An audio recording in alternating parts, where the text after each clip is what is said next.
baca pengkhotbah. Kenapa alasannya pengkhotbah? Karena sejujurnya pengkhotbah ini adalah ayat yang paling sering aku kunjungin dalam tanda kutip balik-balik lagi untuk dibaca kalau aku lagi down. Karena nggak tahu kenapa menemukan sesuatu kekuatan kalau di pengkhotbah ini gitu. Jadi ngasih taunya tuh smooth tapi nampol gitu loh. Kan ada kalanya kita kalau mental lagi down tuh nggak pengen baca yang berat-berat ya. Jadi udahlah pokoknya pasti ini adalah ayat yang harus aku bolak-balik baca lagi kalau lagi down gitu loh. Dan salah satu ayat yang menjadi pegangan hidup aku tuh ada di salah satu di ayat pengkhotbah ini. Tapi kita nanti akan ke situ ya. Nah, sebelum jadi ayat yang pertama aku pengen bahas ataupun kita baca tuh di pengkhotbah 1 ayat 2 sampai 11. Aku bisa minta tolong Jojo untuk bacain ayatnya dari 2 sampai 11, silakan.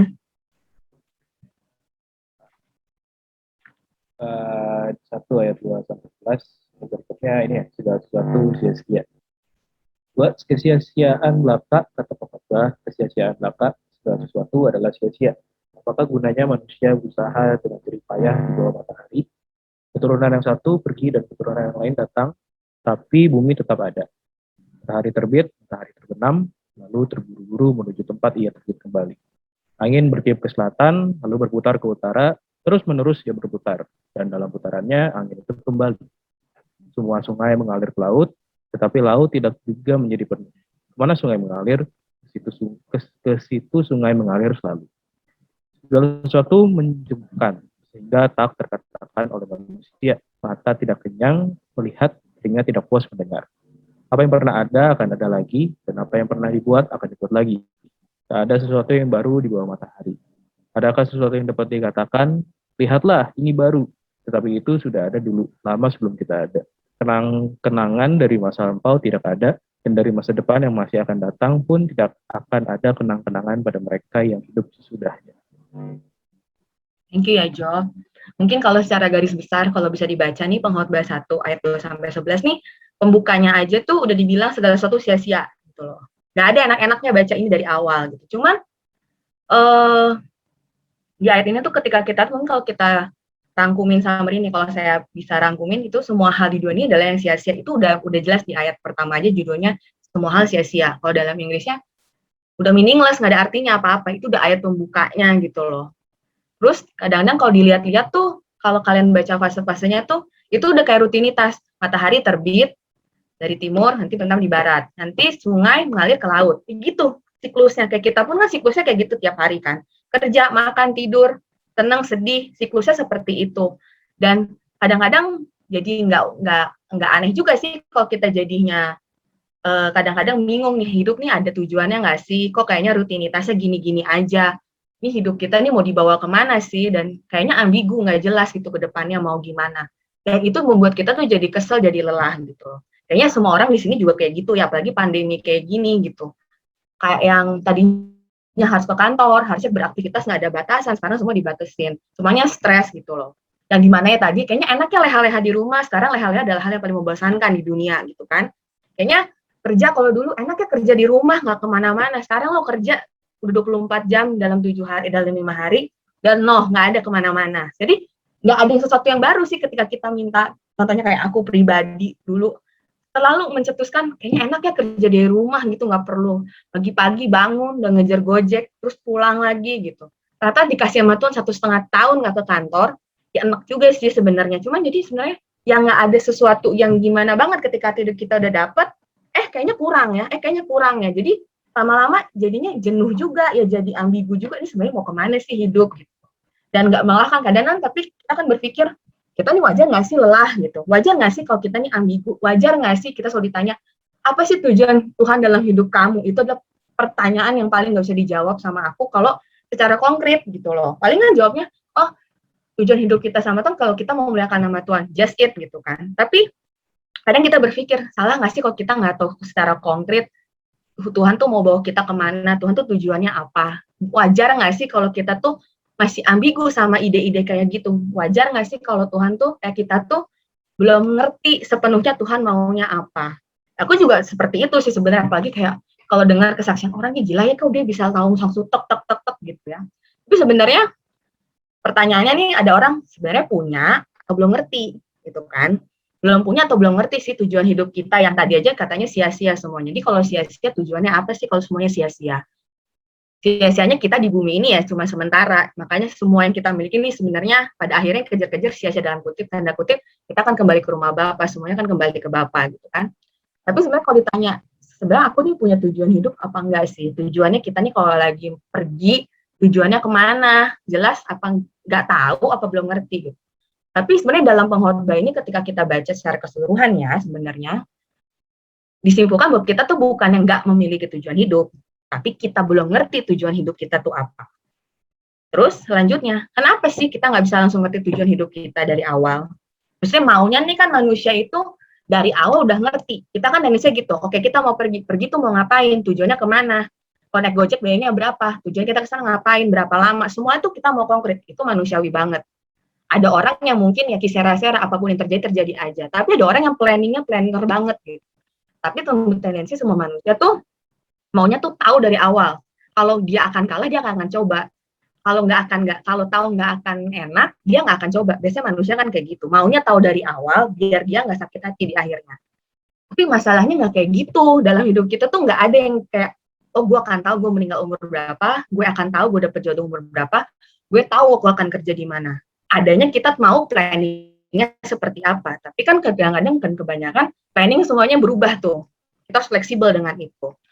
Nah, pertanyaan kenapa sih kita nggak bisa langsung ngerti tujuan hidup kita? Dan masa kita tuh salah nggak sih kalau kita tuh nggak tahu dari awal tujuan kita mau kemana? Dalam artian tujuan secara konkret ya, oh gue akan begini.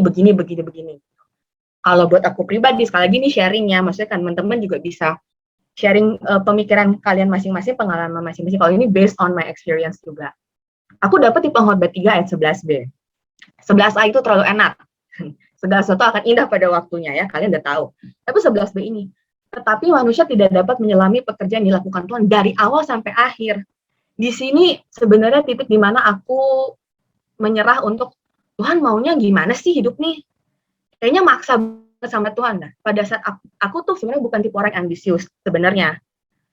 Nah, tapi kadang-kadang dalam hidup ini kan ketika ada hal yang gak enak tuh kayaknya mikir Tuhan nih maunya apa sih ngasih kita kayak gini? Tuhan kok pokoknya pertanyaannya banyak gitu. Sebenarnya mau dicuekin tapi sebenarnya dalam hati tuh mangkel. Padahal tuh kita pengen tahu maunya apa sih Tuhan. Tapi kalau mau dicoba ngerti, sebenarnya kita nggak akan pernah ngerti kerjaan maunya Tuhan tuh dari awal sampai akhir gimana. Bukan Tuhan buat aku jadinya, oh ya udah gitu. Kalau Tuhan kita nggak bisa menyelami pekerjaan Tuhan, kita nggak usah coba-coba untuk mengerti, jalanin aja. Pada satu saatnya kita akan ngerti kok. Kalau aku jadi prinsipnya seperti itu, bukannya Tuhan nggak pengen kita tahu, Tuhan pengen belajar kita step by step. Makanya kan Tuhan bilangnya kan kalau Tuhan kita jalan, apa namanya? Tuhan tuh kasih terang bukan senter, tapi apa sih sebutnya? Bukan lampu. Apa sih kalau Tuhan dalam firman Tuhan satu kata, alat itu pelita. Pelita. Kalau kalian lihat pelita kan nggak cuma 100 meter bisa ngeliat kan, cuma selangkah kaki kita kan. Dan itu Tuhan ingetin aku kayak, ya Tuhan kan ngasih parables-nya, ngasih perumpamannya kan pelita, nggak pernah Tuhan kasih kayak tuh aku akan menerangi engkau kayak cahaya ya ada sih, cuman tapi perumpamaan Tuhan sering kasih adalah apa namanya step by step seperti kalau kita pakai pelita. Pelita tuh jaraknya nggak ada 5 meter. Segila-gila paling cuma sekaki kita langkah. Jadi itu mungkin kita bisa ngambil kesimpulan Tuhan pengen belajar bikin kita tuh belajar step by step. Satu ngerti, oke, lulus, kamu ngerti hari ini Tuhan maunya apa dari tantangan kita hari ini. Ayo belajar lagi ya. Nanti ada lagi tantangannya. Jadi satu persatu sebenarnya. Jadi bukan kita nggak bisa menyelami Tuhan dari awal sampai akhir. Emang nggak bisa dari awal nggak bisa ngerti. Ngertinya tuh step by step. Nanti udah gini, oh udah ngerti. Kita dapat pelajaran. Kita udah dikembangin sama Tuhan punya karakter yang ini. Tuhan pengen lagi kita karakter yang lain kita diubah. Indah lagi tantangannya, naik lagi. Tapi ya nggak bisa langsung dari awal sampai akhir. Jadi ya harus ngerasain sakitnya dulu, ngerasain nangis-nangisnya dulu, ngerasain gak enaknya dulu. Dan gak bisa kita menyelami Tuhan maunya apa sih kita belajarin. Dan itu buat aku jadi pelajaran seumur hidup sih, jadi gak akan ada akhirnya. Sampai kalian meninggal pun, kalian mungkin gak akan sampai, ini kesatuannya Tuhan tuh mau kayak gini. Enggak, itu Tuhan tuh bukan orang yang langsung easy untuk kasih jawaban sih. Tuhan tuh kayak ngasih tebak-tebakan sama kita. Kayak, oke, hari ini apa? Yuk, kamu belajar yang maunya apa. Tuhan paksa kita sampai kita mau dapat artinya apa dalam kita tuh. Tuhan ngajarin ini dalam hidup kita. Tuhan tuh mau sampai kita tuh dapat oh iya aku Tuhan ajarin kita ini sampai kita mentok baru sampai dapet, nah baru tuh Tuhan biasanya oke, next life, next step, next step. Nah terus kalau kadang-kadang kenapa sih kita tuh sampai bingung, apa dalam artian wajar banget kalau buat aku, jadinya aku mempelajari ketika beberapa tantangan hidup aku lalui gitu ya, walaupun nggak sebanyak yang lain, tapi aku bisa bilang Tuhan bawa aku ke beberapa tantangan hidup, sampai di mana tahap wajar, di tahap-tahap bingung maunya gimana, Tuhan mau bawa gimana, apa yang salah dalam hidup saya, semuanya dipertanyakan. Dalam satu titik ketika Tuhan udah mulai ajarin satu persatu, gitu, akhirnya aku menyimpulkan wajar sih kalau kita capek sama bingung gitu loh. Karena kita kan Tuhan kita diciptakan manusia kan. Kita diciptakan oleh Tuhan sebagai manusia bukan sebagai malaikat. Dan malaikat itu Tuhan itu kasih kita itu pikiran, emosi, Tuhan kasih kita kekekalan, paling lengkap paketnya. Jadi wajar kalau kita tuh punya tendensi atau punya keinginan yang lebih dan harus satu keharusan untuk ngerti segala sesuatu. Karena kita dikasih akal sama Tuhan, akal budi itu nggak dimiliki sama orang lain, dimiliki makhluk yang lain. Makanya dikasih akal budi, dikasih semuanya sama Tuhan, makanya kita tuh pengen tahu segalanya, termasuk hidup kita nih mau dibawa kemana. Tuhan tuh maunya, ini dari awal harusnya ada jelas. Makanya kita tuh sebagai manusia wajar sih kalau capek karena pengen tahu cari jawaban. Kalau jawabannya nggak dapat, kitanya kecewa. Jawabannya nggak memuaskan, kita berpikir hidup kita kok kayaknya nggak ada tujuan, kayak hidup kita nggak kayak orang lain yang kayaknya oke-oke aja, kayaknya kayak gitu. Tapi wajar sih buat aku, karena keinginan itu wajar, karena Tuhan menaruh namanya pemikiran, Tuhan itu taruh akal budi, Tuhan itu taruh kita kekekalan, Tuhan itu taruh di dalam diri kita itu adalah emosi. Wajar kalau kita punya rasa ini, makanya kita bisa capek. Tahu rasanya capek, tahu rasanya marah, tahu rasanya kecewa. Tuhan kasih itu, jadi wajar kalau kalian ngerasain itu. Yang kedua, karena manusia ini punya akal budi, pasti punya tendensi untuk segala sesuatu dia mau mempelajari itu. Semuanya harus tahu, kayak tadi kan. Jadi segala sesuatu dia mau ambil, apa yang harus kita pelajari, apa yang harus dia dapat, apa dari hal ini yang membuat saya lebih baik lagi. Manusia seperti itu, mesti pengen belajarnya ada gitu. Jadi wajar kalau misalkan kita capek, bingung karena apa? Ya, karena kita mikir, kita maunya kayak gimana, pertanyaan-pertanyaan hidup itu ada. Kenapa ya? Karena kita manusia diciptakan seperti itu dasarnya. So, nggak sebuah kesalahan sih kalau kita bingung, justru kalau bingung itu berarti kita belajar. Kalau nggak bingung aneh sih, kita belajar apa enggak. Kalau nggak bingung bukan manusia sih, kalau buat aku pribadi ya. Jadi dalam kebingungan sebenarnya kita mencari jawaban, akhirnya Tuhan tuh dikit-dikit ngasih jawaban dan kita mengerti gitu. Jadi hikmat itu tumbuh dari situ juga sebenarnya. Dan itu kayak aku bilang, wajar kalau misalkan kita frustasi kalau kita nggak ngerti akan satu hal dan nggak puas akan hal itu. Frustasi kalau kita nggak bisa take kontrol akan segala situasi. Udah mentok, akhirnya nggak bisa ngapa-ngapain juga kan. Akhirnya udah mencoba, udah bingung, udah nggak tahu mau jawabannya kayak gimana, udah nggak ngerti, frustasi karena maunya kita semua take control. Siapa sih yang nggak mau kita take control atas diri kita sendiri, atas situasi gitu. Kita maunya sesuai yang kita mau. Pokoknya situasi ini harusnya kayak begini, jalan hidup saya semuanya kayak begini. Wajar banget. Karena ya itu manusia tuh dikasih akal sehat sama Tuhan, dikasih akal pikiran sama Tuhan. Wajar kalau kita punya emotions untuk itu gitu loh. Dan frustasi itu wajar gitu. Tapi pada somehow at the point, kalau udah frustasinya udah benar-benar mentok nih, udah sampai level yang maksimum banget, akhirnya kita udah nggak bisa ngapa-ngapain gitu loh. Kayak ya udah deh, pada akhirnya mentok gitu. Udah mentok tuh kayak antara berserah, pasrah, ya udah aja gitu loh. Tapi itu namanya proses kehidupan ya. Kalau nggak sampai mentok, nggak ada melalui itu, kita nggak ngerasain tuh namanya frustasi, nggak ngerasain namanya bingung, nggak ngerasain namanya ini sementok-mentoknya udah kayak gimana tuh nggak akan ngerasain. Karena ya, makanya itu that's part of our journey. Perjalanan kita tuh ada enak dan nggak enaknya. Dan at the point kalau kita sudah mentok, nah disinilah dimulainya the next stage-nya gitu. There's a time where our capacity ends and trust begins. Faith is the true foundation for wisdom.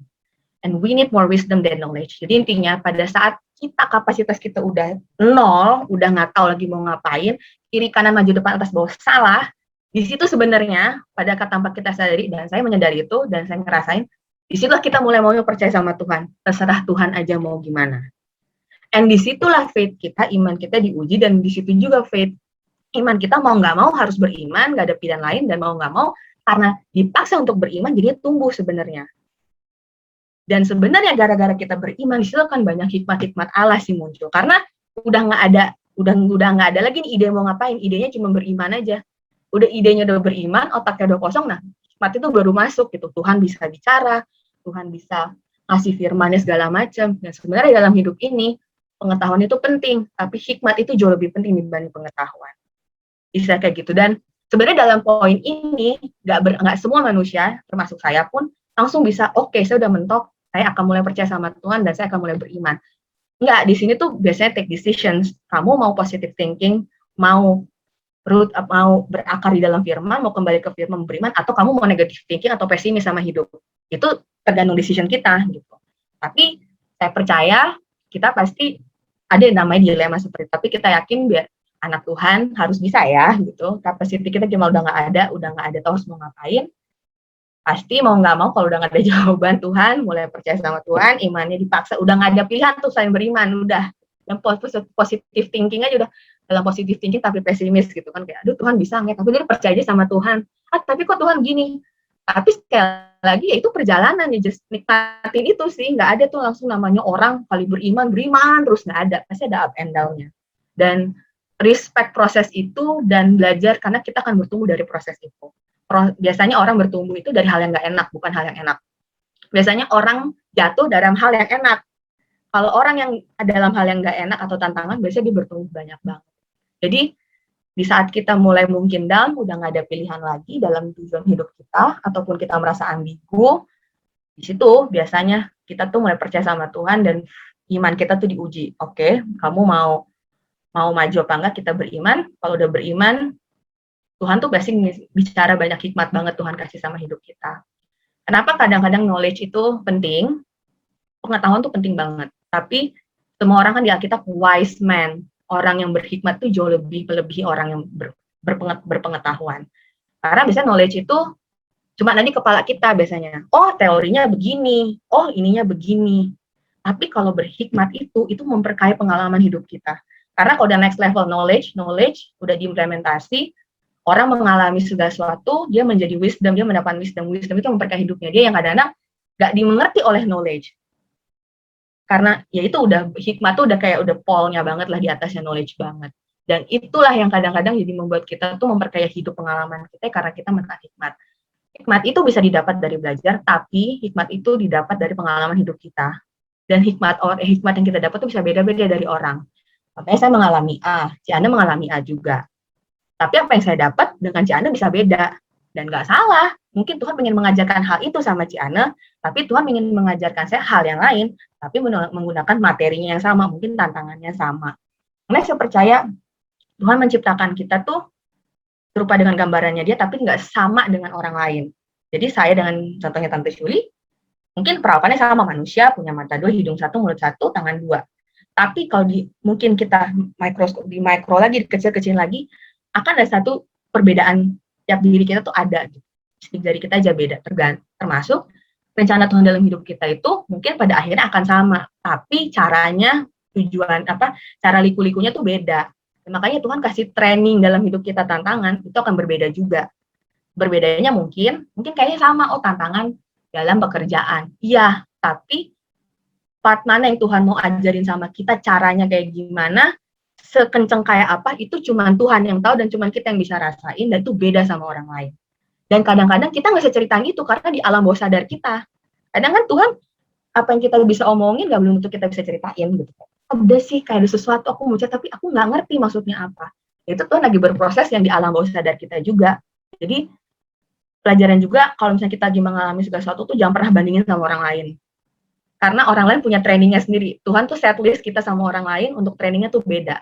Mungkin kok dia bisa kuat di kesabaran, kok saya bisa kuat di ini ya, Tuhan di set list trainingnya udah beda, mungkin sama di bidang pekerjaan atau di bidang keluarga, mungkin di situ Tuhan kasih tantangannya, cuman dibawa sama Tuhan seperti apa, ritmenya seperti apa, Tuhan set perasaan kita seperti apa, Tuhan set pikiran seperti apa tuh beda dengan orang lain, karena itu kita tuh di set list sama Tuhan tuh trainingnya maunya kayak gini deh Tuhan, dan itu beda dan itu tailor made banget sama orang lain.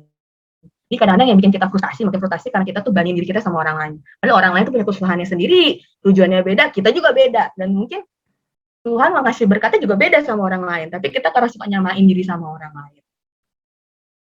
And then the moment of truth yang nanti kita bilang, kalau kita udah dalam mentok nih perspektifnya, kita mau moment of truth itu kalau kita mau kemana, mau pilih perspektif ke Alkitab, balik lagi belajar pelan-pelan percaya beriman sama Tuhan, atau pesimis apa negative thinking sama akan kehidupan.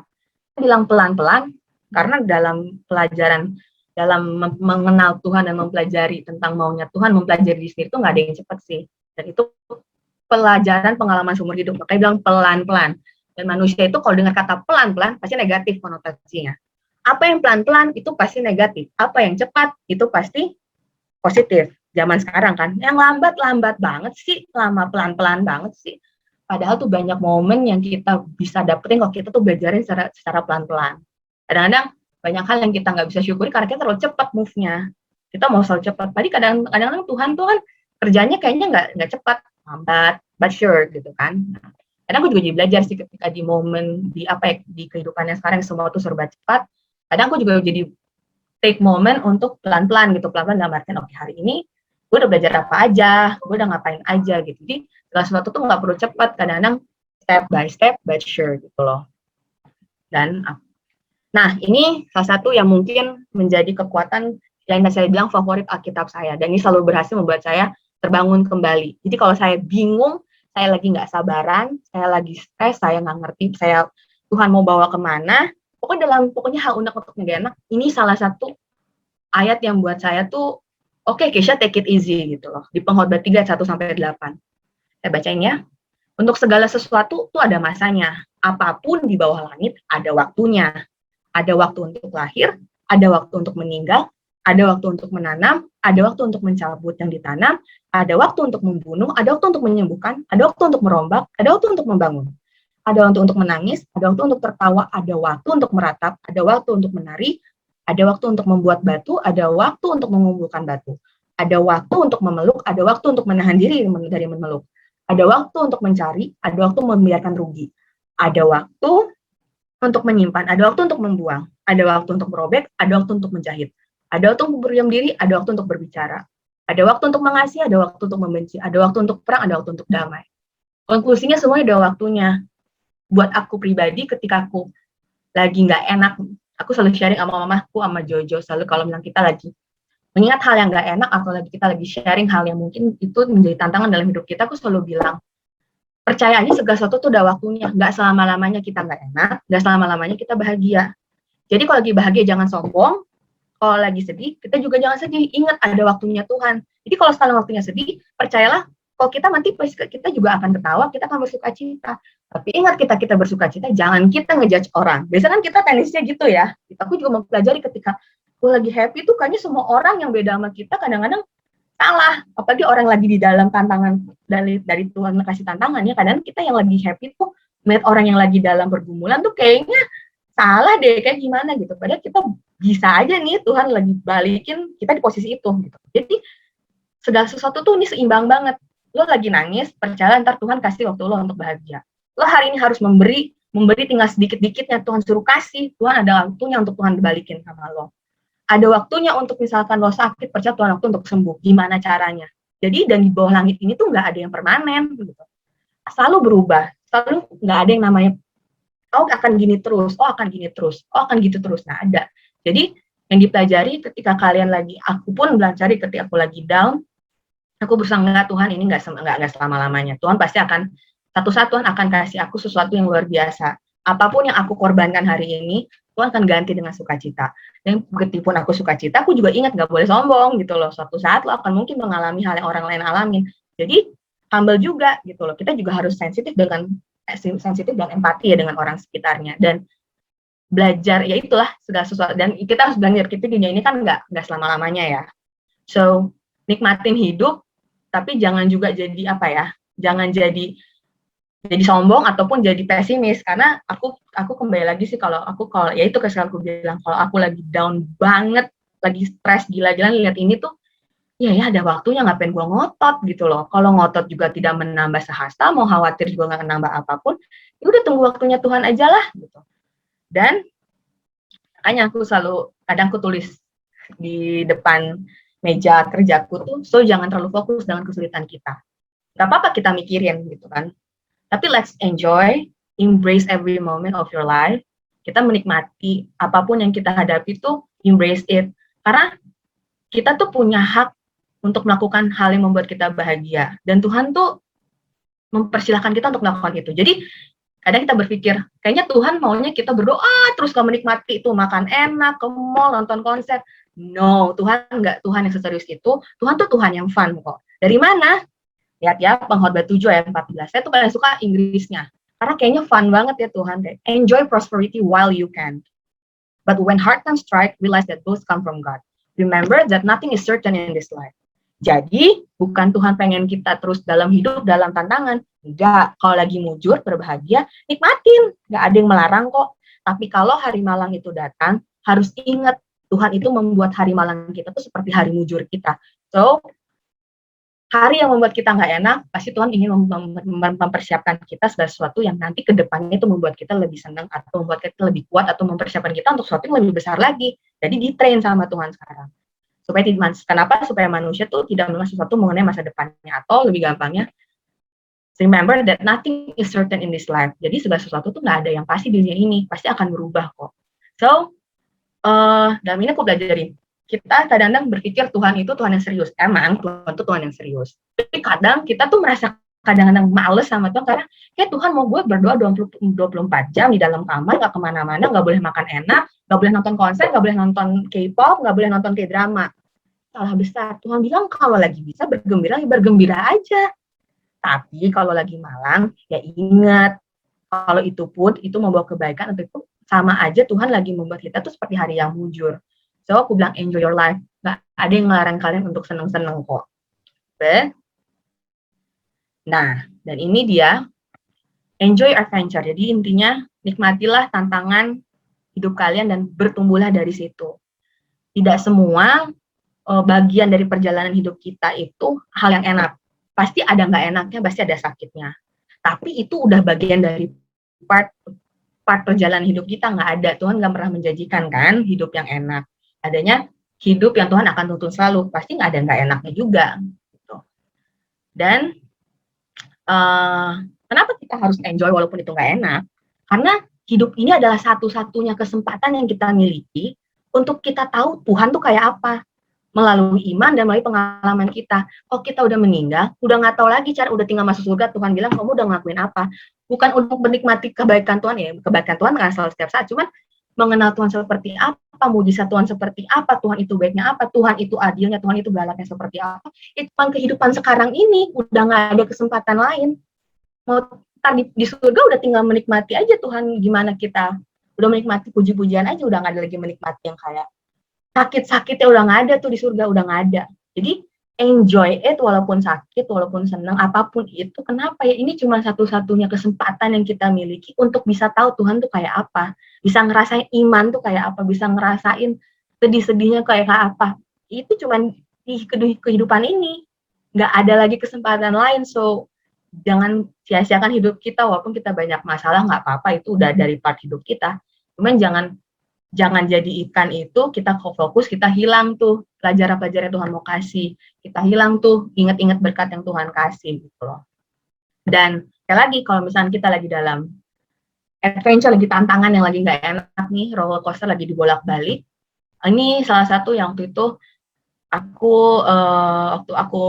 ibadah 2 minggu yang lalu di gerejaku yang di Jakarta, ngomong gini, kesuksesan kita itu bukan berdasarkan dari musim hidup kita, tapi sebagaimana kita besarnya berserah sama Tuhan.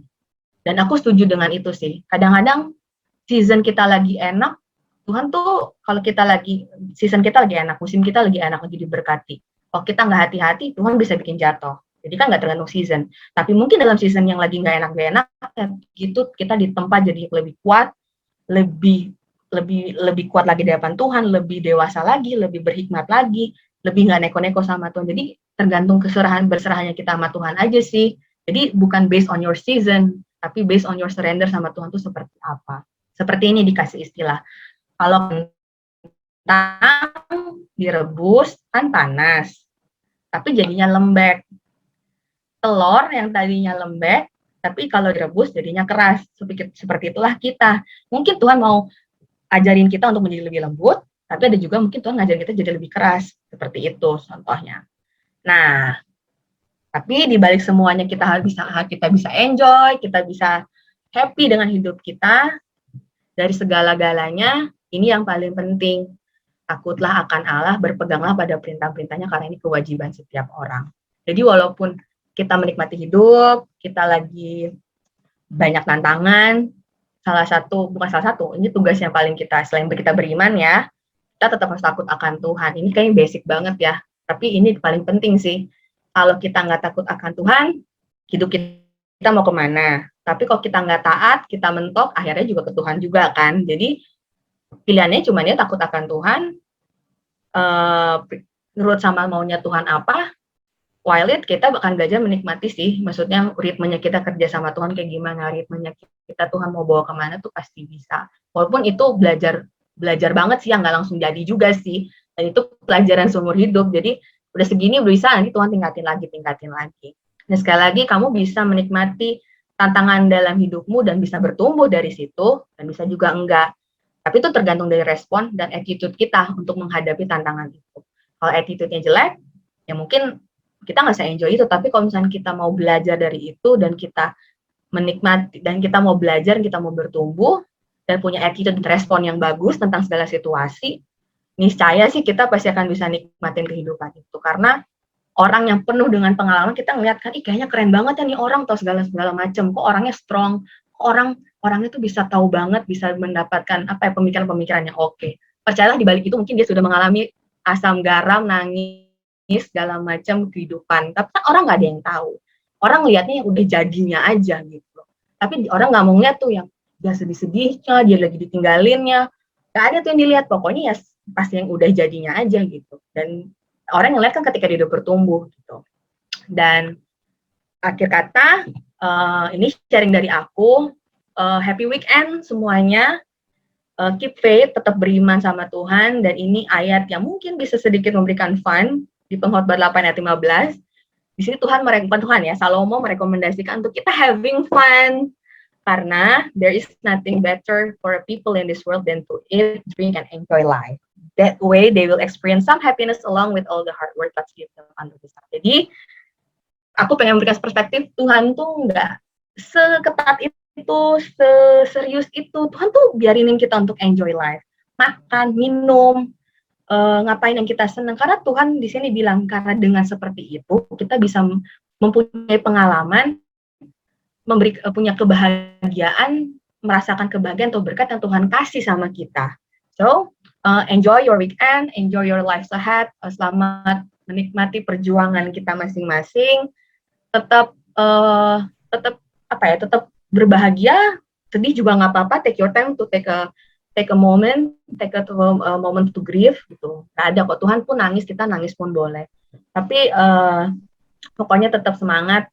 Ingat segala sesuatu tuh ada waktunya. Jadi kalau kita sekarang senang, pasti suatu kita akan sedih. Kalau kita lagi sedih, kita akan senang. Dan itu pun akan mendatangkan kebaikan buat kita semua. Thank you semuanya, Tuhan berkati. Oke, thank you Kay buat sharing firman Tuhan hari ini. Saya minta Cisuli buat sedikit kasih kesimpulan buat kita semua sebelum nanti ke pengumuman. Silakan Ci. Oke, thank you Kay, aku diberkati. Ya, nanti aku kesimpulannya lebih panjang daripada Kesia ya. Jangan aku Ci. Hidup ini memang ada tawa, ada susah. Ya, sedikit pertanyaan, kenapa sih seperti itu? Karena sifat manusia itu pada dasarnya bosan ya. Bayangkan kalau kita sejak lahir terus begitu. Ya, kita bisa tahu ketawa karena kita tahu menangis. Kita bisa tahu bahagia karena kita tahu sedih. Kita bisa tahu kenyang karena kita tahu lapar. Ya, sama seperti seorang anak dalam proses pertumbuhannya, dia kan harus waktu mau jalan dia pasti jatuh. Atau ngerondang, kejeduk. Tapi setelah masa sulit dia akan mengalami yang baik. Ya, begitupun kita dalam perjalanan hidup kita, sebenarnya semua masalah yang dialami itu bukan hal yang buruk. Kacamata kita yang menilai itu tidak baik. Tapi di mata Tuhan itu semua baik, karena Tuhan memproses kita menjadi kita lebih kuat, lebih baik, supaya kita bisa merasakan sukacita. Ya, kalau kita senang terus berhasil terus, kehidupan kita akan jenuh. Ya, tapi justru ketika kita naik, kita tahu, wah, betapa ajaibnya Tuhan itu. Ya, ketika kita di bawah, kita bisa lihat juga betapa luar biasanya Allah kita menolong kita, Dia menyertai kita, tidak meninggalkan kita. Ya, seperti tadi Kisia katakan, tentu akhirnya bahwa akhirnya adalah takutlah akan Tuhan dan peganglah perintahnya. Ketika engkau di atas, engkau punya tantangan, kesombongan, ya keegoisan.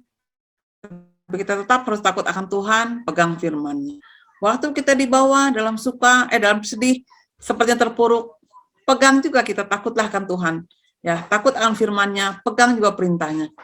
Jadi sebetulnya hidup ini bersyukur, bersyukur, dan bersyukur. Nah, saya cerita satu kisah. Ada seorang di penjara, dia melihat keluar dari jeruji, seorang di balik jeruji, dia melihat, wah, beruntung ya kalau saya tidak semiskin orang yang saya lihat di luar. Lalu orang miskin itu melihat seorang pengemis. Dan dia bilang, wah, bersyukur ya, saya walaupun miskin tidak sampai mengemis. Nah, tiba-tiba lewatlah ambulan. Nah, pengemis ini bilang, wah, walaupun saya pengemis, untunglah saya sehat.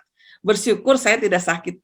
Nah, orang sakit itu di rumah sakit, dia lihat orang yang mati, dan dia bilang, bersyukurlah walaupun saya sakit, saya masih hidup. Ya, tapi yang mati udah nggak bisa melanjutkan. Jadi apapun keadaan kita, mari kita datang kepada Tuhan, kita bersyukur, kita nikmati. Ya, seperti yang Kesi katakan, ketika kita di lembah, nikmatilah saat-saat kita, bagaimana kita melihat Tuhan mengasihi kita. Waktu kita di atas, lihatlah bagaimana Tuhan kita ajaib, begitu ajaib. Ya, untuk segala sesuatu ada waktunya. Mari kita nikmati dan selalu katakan, Tuhan baik, amat baik, teramat baik. Oke, begitu saja ya. Nah, thank you. Oke, thank you, Ci. Saya mau minta Ya, Pipi buat sharing, buat bacain pengumuman di CYP. Silakan, Pi. Oke, Ci, thank you.